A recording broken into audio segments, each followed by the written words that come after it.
Hi, I'm Coach John from the Achieve Running Club. Today I want to talk to you about these 6 things that will make your running journey a whole lot better. And I'm going to be brutally honest with you about these things that a lot of people just don't take into account when they start their training. Whether you're an elite runner, whether you're just starting out, haven't even run your first mile yet, that can help you not only get better as a runner, but will improve your life, which at the end of the day is the ultimate goal of the Achieve Running Club. It is to bring together a community of really supportive runners to help improve lives throughout the world. First thing we'll start with is tracking your running progress, keeping a journal, a detailed journal, just to see where you're going along this path. So there's nothing more motivational than seeing progress, not only physically, mentally, but even on paper. You can see your pace is getting faster. You can see your body actually feeling stronger, your body moving a lot easier, freer, recovering quicker from workouts, whether that's in the gym or on the road. It's really important to track your progress. So when I talk about tracking running progress, I'm talking about things like pace on a specific type of run. So for example, if it's an easy run, is the easy run getting quicker? Is it getting easier? Does it feel good? So that's where we talk about RPE, rate of perceived effort. So an easy run should be about a 5 out of 10, 5 or 6 tops. And is the pace at a perceived effort of 5 getting quicker as you continue consistent running? The same with all your paces. Is your hard pace getting faster? Is your steady pace getting faster? Your intervals getting faster? Is it feeling easier to run up hills? There's so many ways to track progress. Looking at stride length and cadence on a specific style of run. So is your cadence a little bit quicker on an easy run? Same as a steady, as a hard effort? That could mean that you're running a lot more efficient, right? So good running form, as you progress and you start to feel stronger, does your running form make it more efficient? And that will increase either your cadence or your stride length. And, there's a lot of debate as to whether cadence and stride length mean anything. But at the end of the day, the two of them are making up your pace. Pace is your stride length and cadence put together. So that's the first thing. Track your running, okay?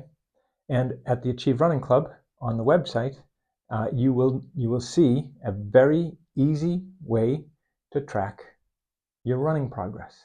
And that is, like I say, hugely motivational, inspirational. And when you're in this community and you're sharing how your runs went and how it felt, sharing that with other runners somewhere in the same path as you it's really, really helpful. So keep that in mind. The second of the things that make runners better is strength and conditioning. And this is another brutally honest take on this, okay? Yes, you can run well without strength and conditioning. You will 100% run better if you do take seriously some kind of strength and conditioning into your routine. And by strength and conditioning, I'm talking about, could be body weight exercises where you're targeting the whole body.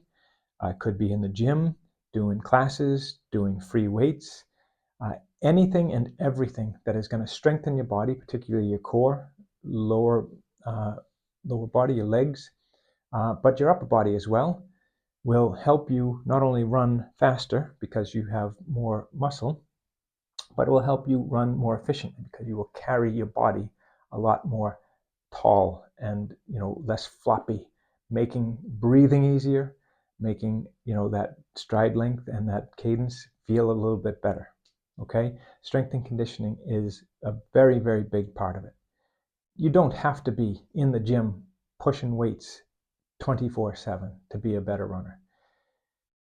You can personally, I do 20 minutes body weight routine every weekday, And just like running, consistent work on your strength and conditioning will go a real long way. There's a big difference between light and weak and lean and strong.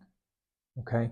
The other part of strength and conditioning is things like yoga or Pilates, mobility work, things that will help keep you injury free.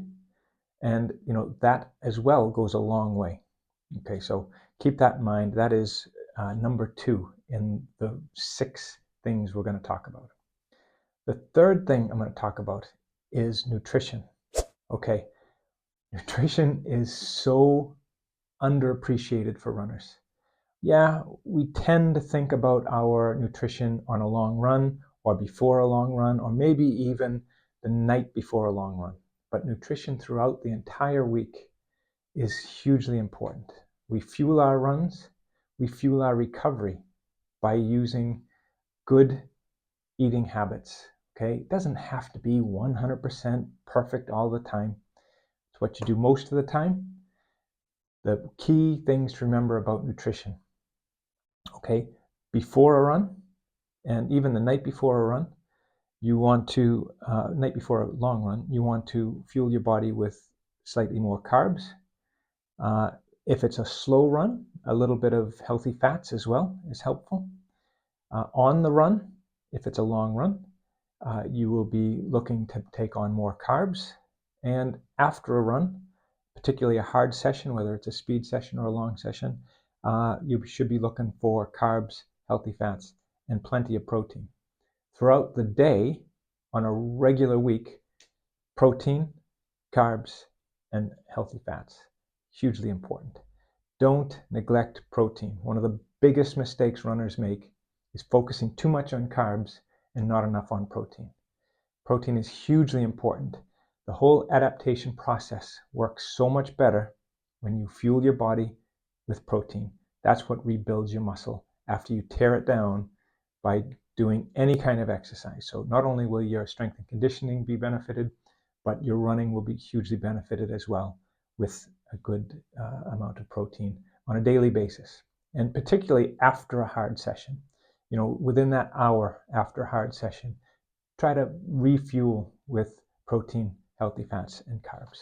The fourth thing that runners tend to neglect, or at least maybe don't take into account when they're talking about how they're progressing in their running journey, is sleep. Sleep is such an integral part of our health and well-being, mentally and physically. When it comes to adaptation for runners, it's where the magic happens, okay?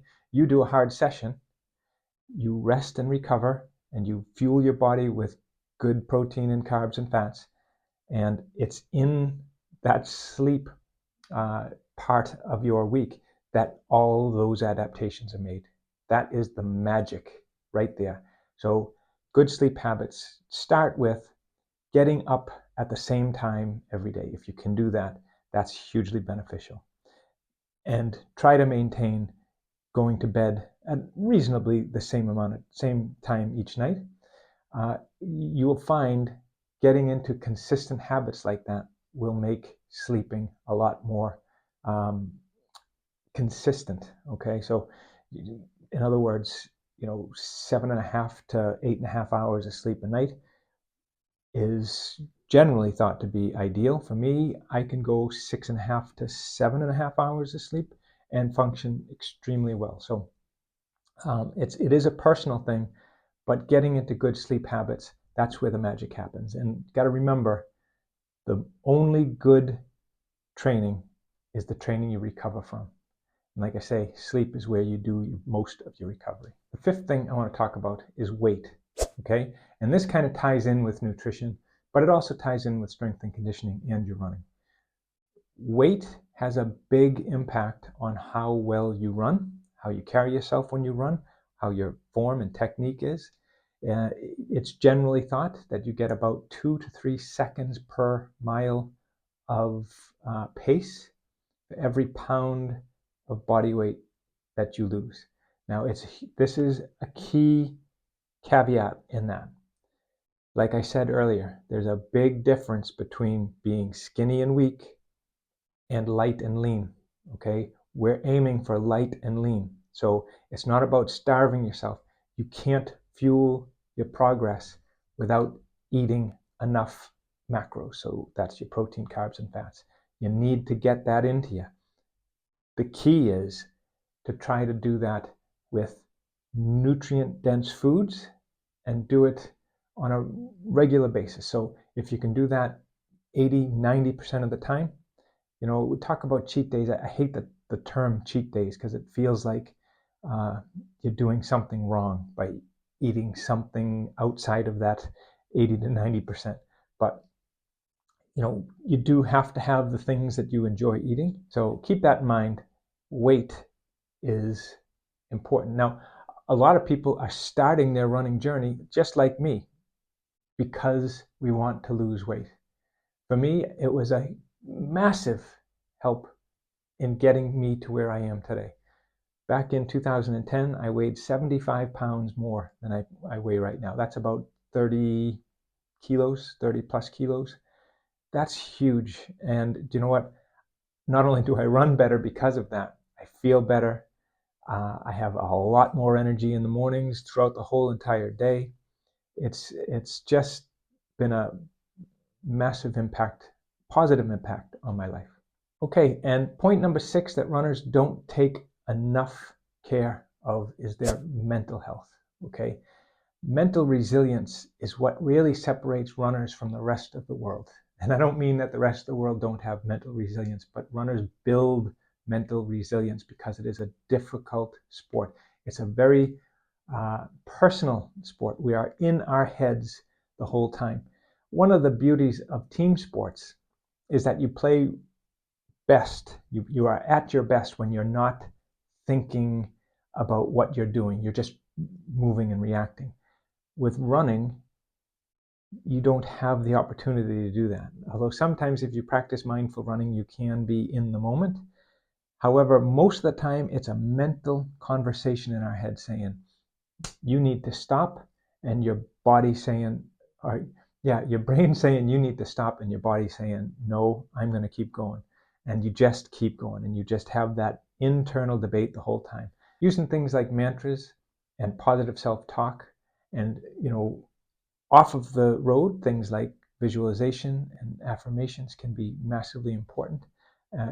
It's hugely beneficial. So anything you can do to improve that mental capacity, that mental well-being, is going to help you running. And running has a big impact on creating that mental toughness, that resilience, and that mental clarity that we all need, that will help improve our lives in the long run. So it's a very good balance. So running helps mental toughness, and good mental toughness helps you running. Okay, those are the 6 things that I feel most runners don't take into account when they're trying to improve or even to just start running. Let me know your thoughts. I'd appreciate it. And remember, our motto at Achieve Running Club is believe and achieve, and I 100% wholeheartedly believe that. Okay, all the best.